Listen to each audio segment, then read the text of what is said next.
What? Bang! Whoa! Wrestling podcast. Just when they think they got the answers, I change the question. Rep, screw, rep. Yeah. Woo!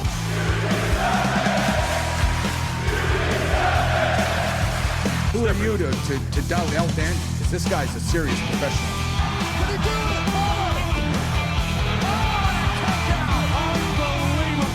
Too hot to handle and too cold to hold. And I am Macho King Savage.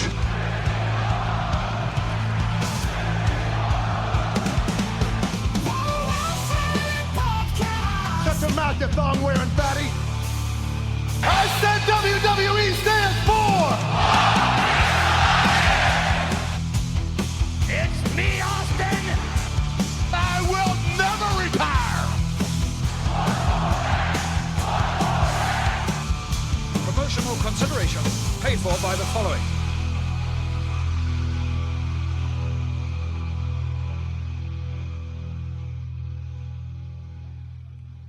Hey, yo, Pro Wrestling Podcast listeners, welcome to the show where we don't sing it, we bring it. Help us out and click subscribe to show your support. Are you sick and tired of dropping $60 to $100 for the latest and greatest wrestling video game? Stop immediately. Go to Wrestler Unstoppable, available exclusively through Facebook.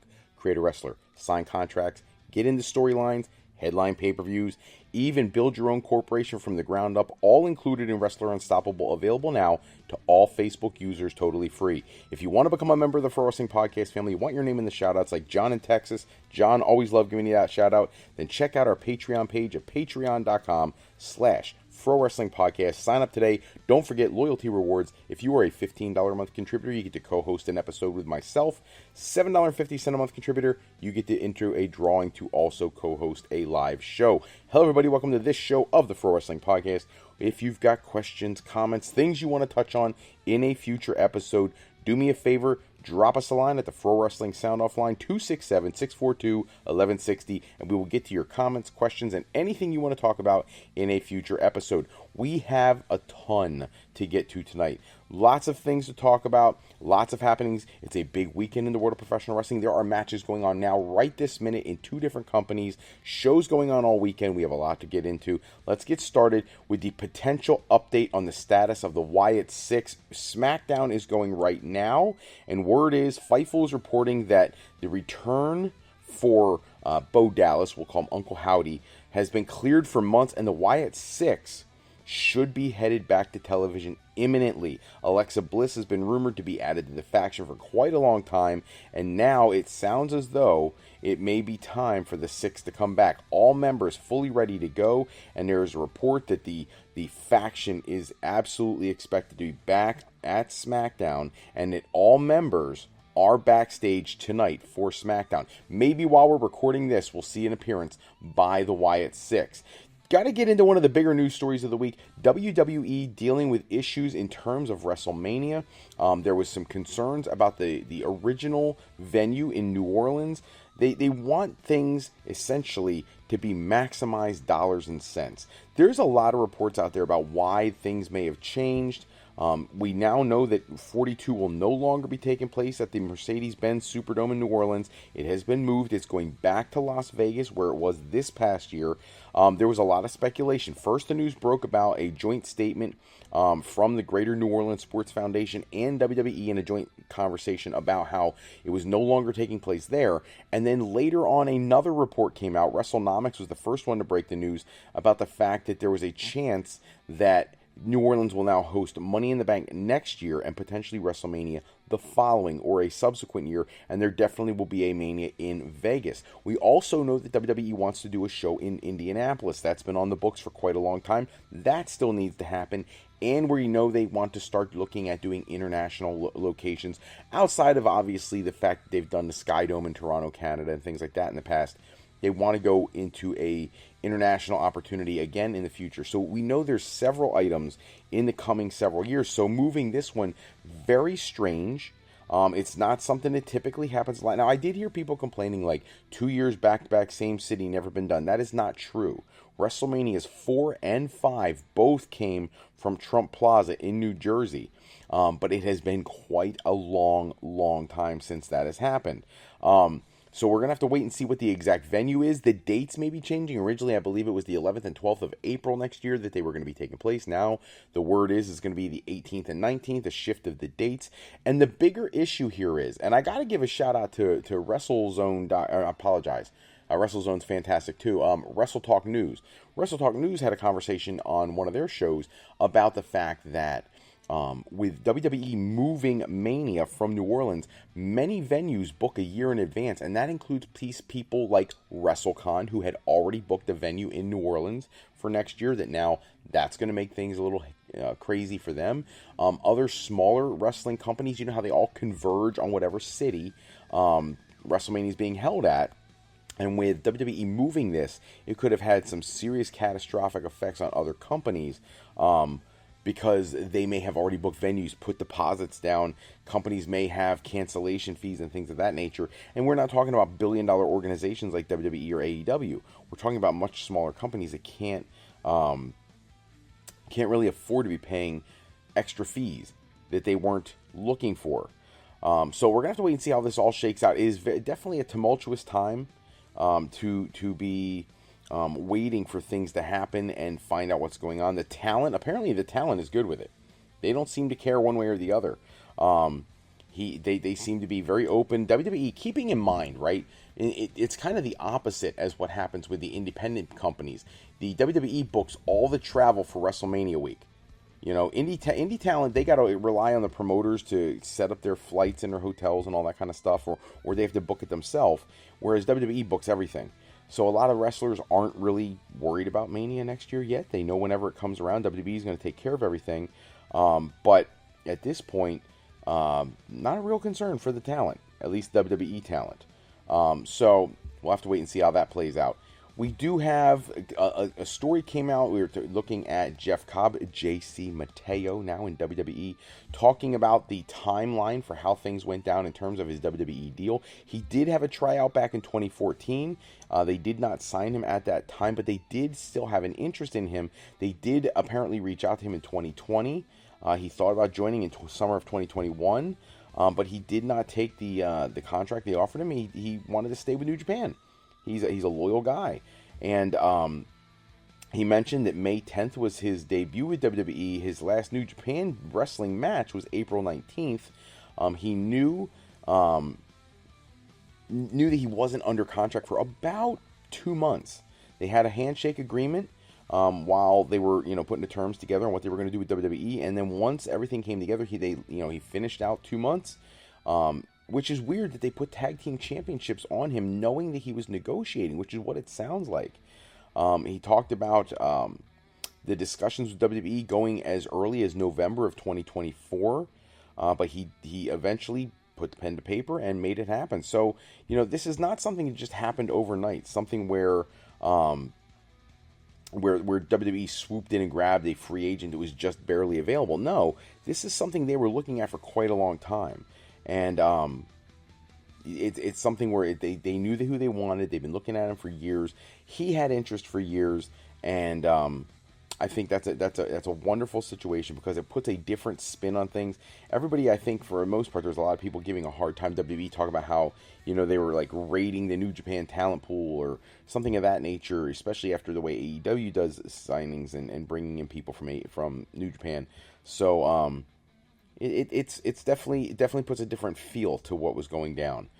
Funnier story of the day, Booker T talking about Sharmell, his wife. They've been married for, I think he said they've been together for 20 years.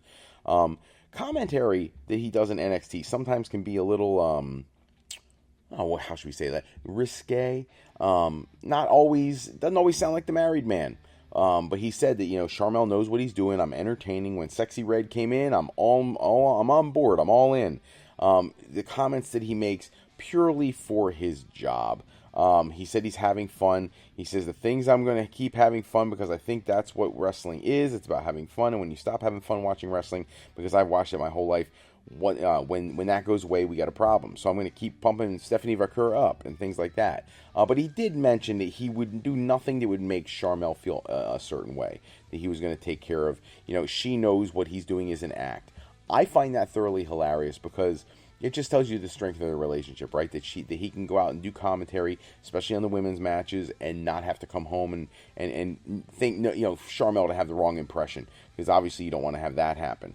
Got to talk about Zoe Stark. It's been a long week for Zoe Stark, having that horrible knee injury on Raw, a short time after having ACL, MCL, meniscus previously. She is going to be out for a very long time, at least the remainder of 2025. We're waiting to hear more information. There have been several reports that have come out. She has spoken out with just a ton of thanks for all the people who showed love and support for her after the injury, from Rhea Ripley to, basically, I'm going to go down and list a whole bunch of names, everybody, and not just WWE people from all over the place. So it's great to see that kind of camaraderie and unity in the wrestling world. And we wish her a speedy recovery. Hopefully it's not as bad as it certainly looked, and I know the replays are all over the internet, which I think is so, it's like rubbernecking at a car accident. Like, why? And then you do it anyways. It's a shame. Just praying that she comes back stronger and better than ever. Maybe this is what she needs. I think the Pure Fusion Collective is so recent in people's minds that that's kind of where people put her in terms of her ability. And I actually think she's capable of much more. I think the feud with Trish Stratus proved that. And now that her stablemates of the past are now gone, perhaps after the injury when she comes back, if she can stay healthy, maybe an opportunity to use that as a springboard for her to go in a higher direction. So good. Hopefully we turn a negative into a positive, and she does very well. I got to get to this because it's driving me nuts. There's word. I think everybody has assumed that Travis Scott is going to be involved in a PLE at some point for WWE. The rumor was the tag team match with John Cena, and now there's new rumors out there. And as this show, I don't like to just spread rumors. I like to find reputable sources. And originally everybody thought it was going to be Cena and Travis Scott against Cody Rhodes and a partner. You would think after Saturday night's main event it would be R-Truth. Now there is a new rumor floating around out there that it will be, John Cena and Travis Scott, not as a tag team, but in a trios match, or the way that we used to call it back in the 80s and 90s, a 6-man tag team match, teaming with, I can't believe I'm going to say this, Logan Paul, to take on Cody Rhodes and the Usos, playing on Paul's feud with Jey Uso at Saturday night's main event, as well as John Cena and Cody Rhodes' history, and R-Truth being mixed in there because of Saturday night's main event. Look, when John Cena has a limited number of dates, I've said it on a previous episode, I don't have a problem with him wrestling R-Truth. This match, I would hate this. It's his last year as a wrestler, and we're not talking about a guy who's going away and is going to make periodic appearances. It sounds like this is it. And if that's the case, why are we wasting one if they do that, on a ridiculous 6-man tag team match that I don't know anybody that's interested in seeing? I really don't. I can't imagine that that's a dream match that people are looking forward to. I just don't see it. I could be wrong. Who knows? I don't know everything. But I guess we'll have to wait and see. Saturday night's main event, only a couple days away. We'll be able to figure it out soon, tomorrow night. Update on TNA Wrestling contract status of the former X Division and Tag Team Champion Ace Austin. His contract apparently has run out. His deal has expired. It was very amicable. He's obviously welcome to come back at some other time. Scott D'Amore was the guy who originally hired him. He has nothing but praise to shower on him. I thought it was interesting. D'Amore, I'm trying to think where I heard it. He had a quote about Ace Austin being a free agent. He said he hopes that he goes all in on his future, which I don't know if that's a hint that he's alluding to an all-in appearance, or if he's just, using common verbiage.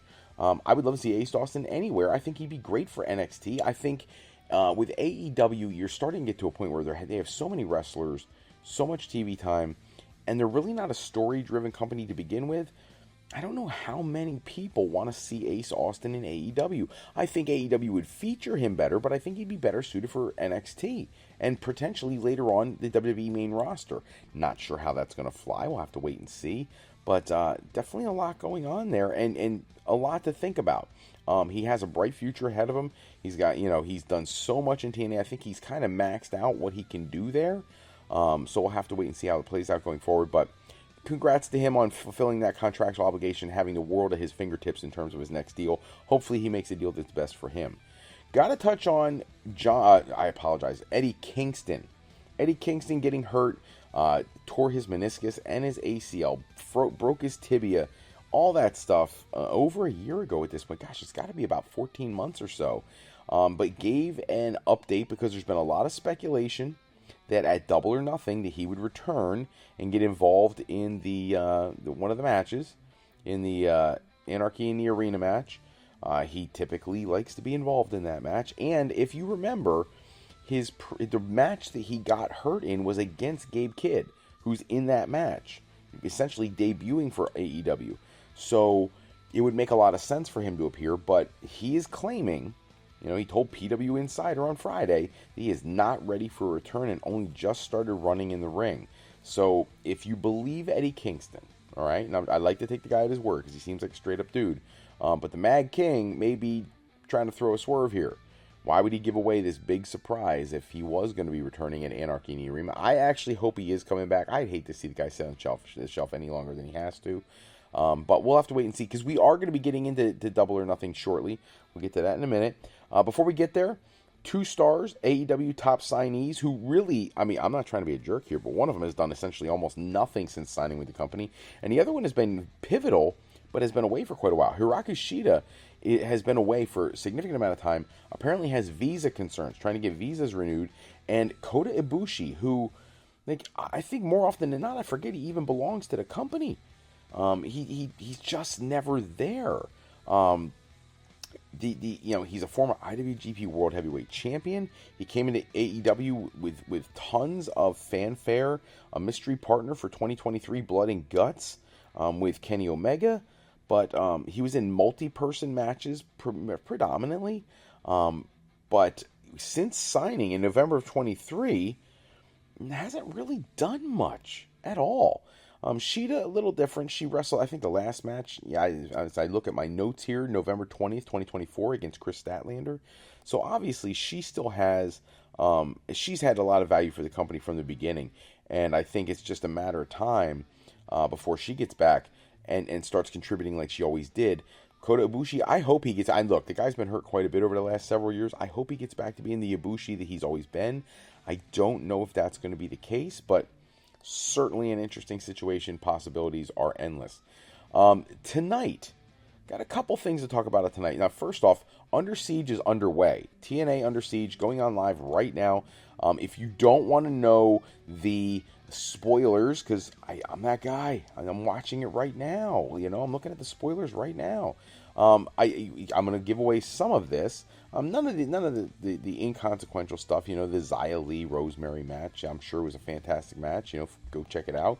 But their card, I want to get to the card. The card is an amazing, amazing card. That's what I love. The tie-ins with NXT personalities. Robert Stone is there, going to be representing Tessa Blanchard in a match against Ariana Grace with her dad in her corner, which is going to add some extra intrigue. Should be fun stuff. AJ Francis is supposed to wrestle tonight against Mike Santana. There's some crazy shenanigans that's going to take place in that match. Cody Deaner and Eddie Edwards, again, a quality in-ring match. I think people forget how good Impact Wrestling, TNA Wrestling really is. And at the end of the Eddie Edwards Cody Deaner match, there's going to be some more craziness that goes down that's unannounced. So check it out. There's a lot of excitement on the card. Ash by Elegance will be in the ring tonight, and they'll be in a tag team match against Spitfire. But the things that people are really talking about: main event, Trick Williams and Frankie Kazarian against Joe Hendry and Elijah. Should be a great match. I suspect that we will see Trick Williams and Frankie Kazarian win the match. Just to further some of that, we're going to see Masha Slamovich and Victoria Crawford. The Nemeths will be in the ring against Matt Hardy and Leon Slater, which will be an interesting match. Tessa Blanchard and Ariana Grace, which I mentioned earlier, with Santino Marella in her corner, while Robert Stone is in Tessa's corner. There's just a lot. Order 4 versus the Rascals, Indy Hartwell, and a mystery partner is going to take place. So there's just so much on the card. If you are not tuning into TNA Wrestling, you are missing out. They put out such a good product. It should be an amazing show, and has already started. It is an amazing show. Check that out. Got to get into a little bit. Again, they're recording Smackdown as we're recording, so a lot has happened that I haven't even seen yet. But let's just address the things that we do need to look at. The opening of the show with Tiffany Stratton, leading to eventually the Charlotte Flair, Julia, Zelina Vega triple threat match for Money in the Bank. Love the fact that they didn't give the win to Charlotte Flair right away again. Don't love the fact that it felt very reminiscent of the triple threat from Mania, where Zelina Vega was basically like the Io Sky roll, the cast off to the side. You know, there was one scene where she's standing in the ring with her arms up as Charlotte and Julia just keep staring at each other, and she's like, hey, I'm right over here. And of the three, she's the one with the championship. So obviously, I'm a little worried that we're seeing so much repetitive booking from Triple H right now. I don't need to see all that. I love that Julia won, put some push behind the new signee, but we'll have to wait and see how that plays out. We have the Motor City Machine Guns came out next for the match with Chris Sabin versus Tommaso Ciampa with DIY. The match is solid, of course. Ciampa winning, I think, is a good thing. Look, I think in the end, Sabin and Shelley, they will still get an opportunity to run with those tag team championships again at some point. But right now, I feel like I get the vibe that they're going back to like the whole like WWE pushing their homegrown talent more than outsiders. Not that, you know, after this many months, at some point, hopefully they look at the Machine Guns as their own. But I don't feel that yet. But we'll have to wait and see. We had a brawl again with Damian Priest and Drew McIntyre. I'm loving the build to their cage match at Saturday Night's Main Event. And the word is in the back is that Drew McIntyre's got tons and tons of praise on him for his, tenacity and his toughness. Hopefully that leads to something. I'll be honest with you, the original rumors about the tag team match for John Cena and Travis Scott, originally they talked about having Bad Bunny involved, which I have no problem with. I would have loved, since they are having such a good experience with Damian Priest, put him in that match. If you give him something to do that's in the world title picture, because you think he's that level of a talent at some point. It's a feud that John Cena hasn't had, somebody he's not been in the ring with. It gives an opportunity for Bad Bunny, who he has history with, to be in the ring with him. Kind of a reconciliation for them from back when he turned heel and went with the Judgment Day, and getting back with Bad Bunny. I think that would be a great idea, but we'll have to wait and see. We have the Secret Service against Michin and B-Fab, and that's the next match. And one of the things I have a problem with is, at some point, can we start putting some love on the Secret Service? They fall tonight for really no reason. Like, I don't know. I don't like the way they're booking it. I really don't. The show at the part where I'm cutting off at, Solo Sikoa going to the ring with Mateo and Fatu. We'll have to wait and see the rest of the show to see what happens from there on. A lot planned for tonight. Could be appearances by a variety of other people. In all the Saturday Night Main Event talent could be there. I'm waiting to see who shows up. But let's get into Saturday Night's Main Event, because that's the next thing on the docket.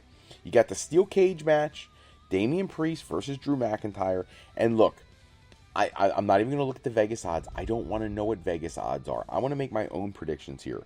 When I look at this, I think Drew McIntyre, because he lost the Hell in a Cell to CM Punk earlier in the year, late last year, as I stumble over my tongue, I feel like he has to win the cage match. But at the same time, I don't think he needs the cage match. I think Priest does, to keep the both of them at the top of the card.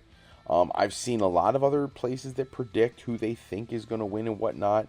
I think it's obvious that it should be McIntyre beating Priest. But when you hear all these reports about how, over Priest is in the back, I'm just not sure. And let's be honest, McIntyre already won a match. You could easily have Priest win this and have them have another match going forward. Gosh, got to make a pick. I'm going out on a limb. I'm going Damian Priest with the win. Further down the card, Braun Breaker, Seth Rollins versus Sami Zayn and CM Punk. This one, to me, you have to give it to Braun and Seth Rollins. Do you turn Sami Zayn here and make him a heel, have him join the faction, and Punk is alone, and then you have Punk end up siding with Roman Reigns, and maybe this is where you can have, they need a third person. Maybe this is where Hikuleo comes in. Or maybe this is where somebody else, Jay, joins them or something. But Jay's got so much lined up. We saw on Monday how, like, whoever wins the championship goes against Gunther. Whoever wins that, Seth is waiting. So I don't know. I don't know how you do this other than the fact that I'm very confident Braun and Seth win the match. So let's just get that out there. The World Heavyweight Championship, Jey Uso and Logan Paul. I'm not even going to waste my breath on this. There is a zero, in my opinion, there is a 0% chance that Logan Paul wins this championship. Would he win the match? Possibly. Schmaz ending? Absolutely. And if they're going to do that 6-man tag nonsense with John Cena, bring out Travis Scott in the match and cost him the match or whatever, but just make sure that belt stays on Jey Uso. So my prediction is Jey Uso walks out as world champion. In terms of who wins the match, I'm going to go with Jey Uso, but it would not surprise me if there was a Schmaz ending and it ended up being Logan Paul just to further that storyline, if indeed they are going to go with that 6-man. John Cena versus R-Truth. Look, does anybody actually think Truth is going to win this match? Like, seriously? I don't think there's a snowball's chance in heck that that's going to happen. I would love it, especially if the way he won, because, the title is not on the line. So can you imagine if John Cena gets distracted by Cody where R-Truth picks up the quick win? It's happened before. It could happen here. Cena putting R-Truth over in their one and only match that I'm aware of. Well, that's not true. They may have had a match back when they did the Miz and R-Truth against, Cena and Punk or whatever it was. So that's a possibility. Or Cena and The Rock, actually. Maybe there was a single match then. I don't remember. You guys can tell me in the comments below. But if not, this is something we don't typically see. I'd love to see Truth get the win. My official prediction, John Cena. But I'm still pulling for R-Truth. And the last thing we got to get to tonight, Double or Nothing. It is Double or Nothing weekend. We've got a stacked card. There are 10 matches that are announced. That doesn't mean there's not going to be more that come up later. Let's get started. Megan Bayne and Penelope Ford against Anna Jay and Harley Cameron. I don't think there's any way you let Megan Bayne lose this match. I just don't. I don't care about the other 3 people in the match. You can't let Megan Bayne lose another match. As it was, she was rushed into the World Championship picture way too fast, or the TNT Championship picture way too fast. You need to find a way to keep her strong. I understand it's very clear to me that they're building towards a Mercedes Moné versus Toni Storm program at some point in the near future. Maybe at All in Texas, but that can't happen unless Moné wins the tournament. So I guess you're kind of getting some of my predictions early. I think Megan Bayne wins here. She's a great challenger for whoever wins the World Championship match at All in Texas. So that's my prediction. Jamie Hayter versus Mercedes Moné. It's going to be a great match. Jamie Hayter's an amazing wrestler. I don't believe there's a chance that she loses to Mercedes Moné. I just don't see it. I see Moné losing in a champion versus champion match to Toni Storm, and that'll be when she picks up her first real loss in AEW. That's just my opinion. Unless Tony swerves my idea and he puts the AEW World Championship on Mercedes and then vacates the TNT title, which would give Megan Bayne something to shoot for. I have to wait and see. The Hurt Oh, by the way, my official prediction, of course, Mercedes Moné, if I didn't say that already. The Hurt Syndicate. Bobby Lashley, Shelton Benjamin with MVP going against the Sons of Texas, Dustin Rhodes, Sammy Guevara.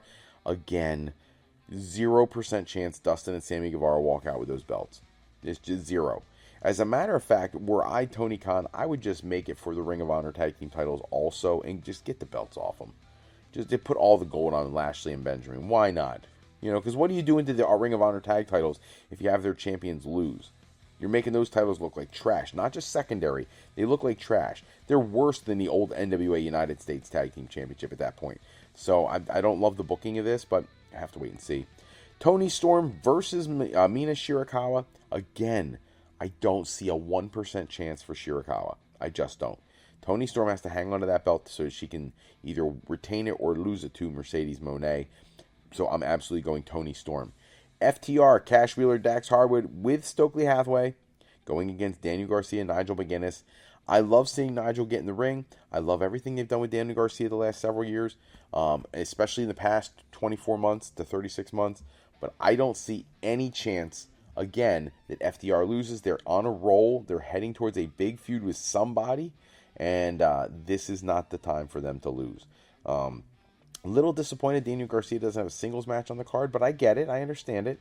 But we'll have to wait and see what he does in the future. But in this match, I think Nigel takes the pin, and FTR picks up the win. Mark Briscoe versus Ricochet in a stretcher match. I would love to see Mark Briscoe win this match. I really would. But he has become the guy who's on the show to get pinned and have great matches. My prediction, Ricochet. We've got Kazuchika Okada versus Speedball Mike Bailey for the AEW Continental Championship. Again, no chance Okada loses that belt. Not now, because he's going to lose it at All In against Kenny Omega. So the prediction is Okada. We've got Paragon, Adam Cole, Kyle O'Reilly, Roderick Strong against Don Callis family, Takeshita, Fletcher, and Alexander. At this point, I would love for Paragon to win. I just don't see that happening. Don Callis family, in my opinion, is going to come out on top. I think this is going to be a much better match than it's been built as. The Paragon, or whatever you want to call them, I mean, they have just fallen off the radar in the last 2 years, ever since the Adam Cole ankle injury.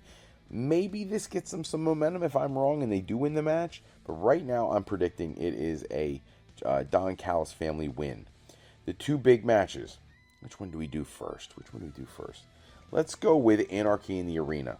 Kenny Omega, Swerve Strickland, Willow Nightingale, oddly a woman being in the match, and the Ops, Samoa Joe, Powerhouse Hobb, and Katsuyori Shibata, going against the Death Riders, Jon Moxley, Claudio Castagnoli, Marina Shafir, Wheeler Yuta, and the Young Bucks, Nick and Matt Jackson.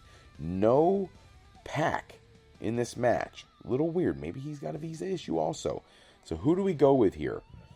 All right. Do I believe Eddie Kingston is telling the truth, or do I think it's a swerve for a big angle at a pay-per-view?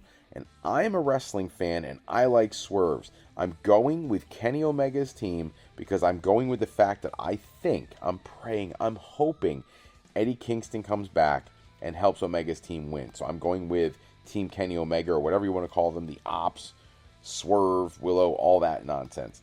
I'm hoping the ladies be careful out there when they're in that match and don't get too much blood, because you know it's a bloodbath in AEW to begin with, and in Anarchy in the Arena match, even more blood than normal. So, be careful, ladies. For the guys, bust your heads open. Have a great time. And the big match, Hangman Page. Adam Page taking on Will Ospreay. I don't want to pick a winner. I don't. I want Will Ospreay to be the AEW champion so bad. I want Hangman Page to be AEW champion so bad. I think AEW wants Darby Allin to be AEW champion so bad. So what happens here? I think what we end up getting is Adam Page wins and goes on to face Moxley. But I don't think Adam Page beats Moxley. And the reason I'm picking Adam Page is I don't think it harms him anywhere as much as it would Will Ospreay, because Ospreay's lost so many times since coming in. Not that Page hasn't, but still, follow me on the thought process. But the conversations that Page has been having about at Christmas not even paying attention to his kids because he's looking in the mirror and thinking, you know, what happened to him and all that kind of stuff. Him getting a win here and having a world championship match, you can get away from that darkness, that dark side to his character. If you wait on Will Ospreay winning an opportunity, eventually maybe Darby does return. Because I'm not trying to spoil anything for later, but I think if Adam Page wins here, I think he loses at All in Texas. And I think whenever Darby Allin comes back, he is the one who dethrones Jon Moxley. However, there's a piece of me that thinks that if that indeed does happen, Ospreay may turn heel towards the end of the year and go after Darby Allin to try to take that championship. And that might be Ospreay's best bet to get the belt. We'll have to wait and see. Because you think about it, if Darby wins it, they're not going to take it right off him. So he's got to have a few months at least with the thing. And whoever takes it off him has got to be a monster heel. Who else is a monster heel on the roster? Are you going to give it to Okada? Are you going to give it to, gosh, I'm trying to think, like Christian or something like that? Maybe Christian and Edge reunite and go heel? Like, I don't see it. Did Bobby Lashley go singles? And, you know, I don't see another path unless Will is considered to possibly turn heel. So, not something I would like to see happen, but there's certainly something that is possible to have happen. But have to wait and see. That's all the time we have for this show. Check back with us next episode. We'll run down the latest wrestling news and rumors. Special thank was I stumble over my tongue once again. Special thanks as always to Suno AI for creating all the music and sound effects I use in the show. Today's show sponsored in part by Beazle Games. Bring a new friend to family game night. It's easy with sketchy people. Showcase your artistic side in this game from Beazle Games by going to thegamecrafter.com and pick up your copy today. If you're looking for your next career decision, maybe you're considering college, university life, maybe you just need some formal training for your next career, go to our website at frolifeplanning.com for all your higher education needs, as Fro Life Educational Planning is for today, for tomorrow, and for life with Fro Life. I'm Fred Froelich, better known as Dr. Fro. I want to thank you for taking a few moments with us tonight. Enjoy all the wrestling action this weekend. It is jam-packed and loaded. Until next time, take care. Have a great night.